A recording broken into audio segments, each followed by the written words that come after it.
Hey guys, Dr. Brandie here for another episode of Pregnancy Pain Sucks. Today I went on the road because what I want to start doing with you is sharing what I did to get myself out of such a bad place.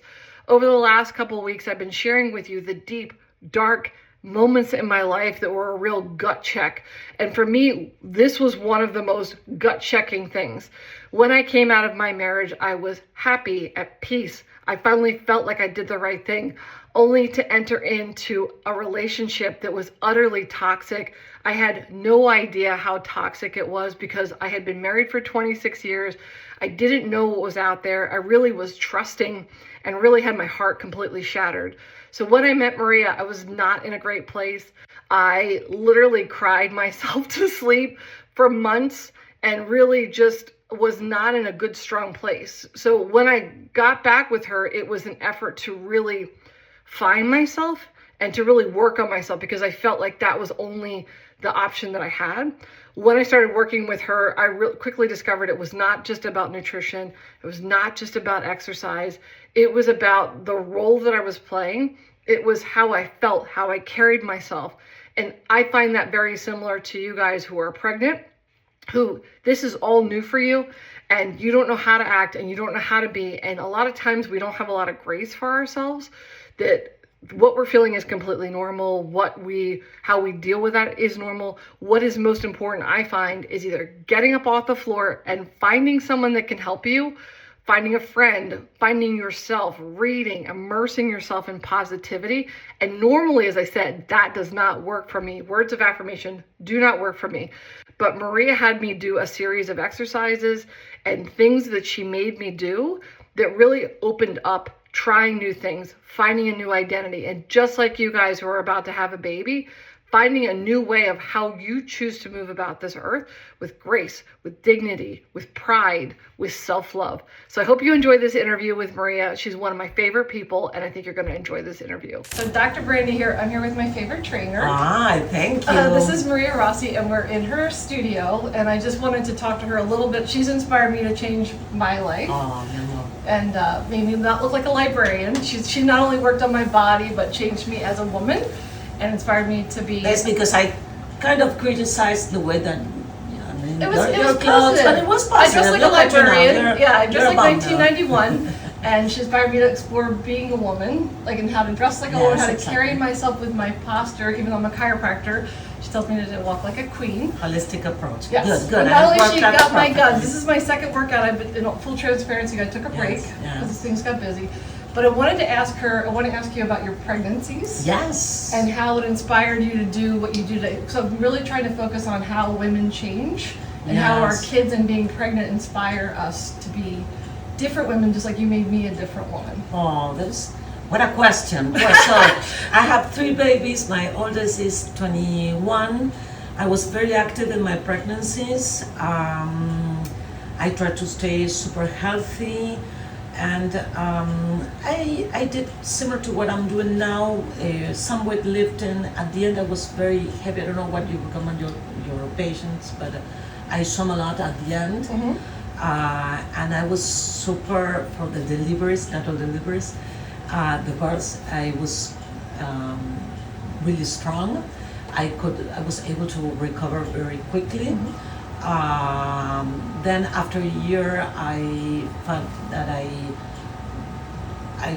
was going back to my physique. I felt like a woman. Mm-hmm. And with all the challenges, because then having a baby. Talk to me about that. You said you went back to feeling like a woman. What do you mean by that? Like in your head? Well, like having my body back. Like vibrant, like feeling yourself. Sensual. Yeah. And the clothes start fitting again. Mm-hmm. You feel like you lost yourself during the pregnancy? Did you change? No, not myself, but I know for friends and clients that no, I loved being pregnant. Mm-hmm. I loved my big belly, but there is in between that you feel a little bit weird. That in the beginning, that wait, I'm not pregnant, but I feel still pregnant. So, but I have to say that I enjoy every step of my pregnancies. Yeah. But answering your question, being fit and healthy and moving through my pregnancies and having a healthy diet helped me to be myself again, to gain my body back, to feel vital. What advice would you give somebody, like I was exhausted my first pregnancy, or somebody that's not feeling good? What advice? You always give me like very firm advice. Why were you exhausted? I think it just drained me. Like I was sick every day, I threw up every day, all day. With the first one I gained 80 pounds. 80 pounds? She's like, I wish I were. What advice would you, like if you were working with me and to be empathetic to that? Well, you know, my approach is a lifestyle. So I think that before getting pregnant, you should engage in exercise, not starting when you're pregnant.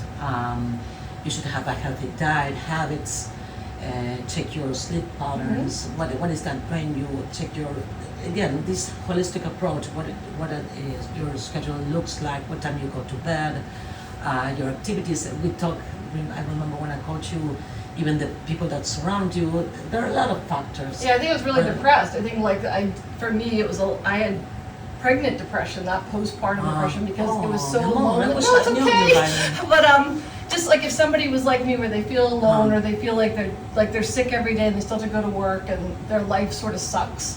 What would be, because you always give very firm. It's always supportive, but it's like tough love. Let's say that you're pregnant. Yeah, maybe you be my manager. You didn't start before your pregnancy. Well, perhaps. I love outdoors. I think that outdoors helps a lot. The sunshine? The sunshine in 20 minutes if it's cold, even inside to get some sun. I'm very fan of decluttering. I think it lowers your stress levels. Again, be mindful of the people that you surround yourself with, the social media. Go to a nutritionist, try to eat healthy, fiber, protein, whatever they suggest. And physical activity, I think it's great. I have and I had in the past lots of clients that battle with depression, and physical activity, you know, it's like a pill. Exactly. Yeah, I made a video last week where I was saying that I didn't want to come. Sorry. But when you restarted, you know it's going to be hard, you know it's going to be a challenge, but after you leave, you feel like high. Yeah. So, and working out with a friend, that always makes it like accountable. So we have Sarah here. So we have Sarah here. But in terms of what's your best advice for a woman who's pregnant, of what she may not appreciate or see that you, after having 3 babies, what advice could you give them if they're not in a great place to do some things? Because it's never too late. If you didn't start before, again, I could plan everything out. I think I'm good at that. I help people with that. So let's look at, again, a holistic approach. And positive things. Everything has to be positive. Whatever is negative could be something that, even in the decor of your house, some, I don't know, family members, friends out. they have to wait. Marie Kondo, you're yes, I wish I have had Marie Kondo my people in my house at the time, but and then start with 5 minutes, 10 minutes with a physical activity. It could be exactly something that you enjoy. Could be walking outside. Link it to something that also you enjoy. For example, it's the podcast. I know music. I'm a big music fanatic. When I go outside, I have my podcast. I like Mel Robbins, and I have other people. But that would be my advice to physical activity, outdoors, sunlight, and everything has to be positive. Make a plan and ask for help also. I think that's the most powerful thing is you as a trainer, because you've showed people the pictures. Yes. I gave you permission, but I was in such a bad place after my divorce. And I think just putting those little seeds slowly, it's sort of how I train people in terms of rehab, is starting little habits you can put into your daily activity that sort of overcomes the bad. Like you turn up the good and you turn down the bad. So a lot of times, she doesn't give advice in terms of exercise. It was go in your closet, and you said take everything that makes you look like a librarian out. And look at her now. And it really she got married. I got married. She looks like a bomb. But I changed myself. I learned to love myself through your help, and I really appreciate it. And it was little tiny steps. You don't have to reinvent everything, but just like little. I think what I love about your training and why I trust my patients with you is that you don't do these rash things, and you meet people where they're at, but you also don't take their excuses.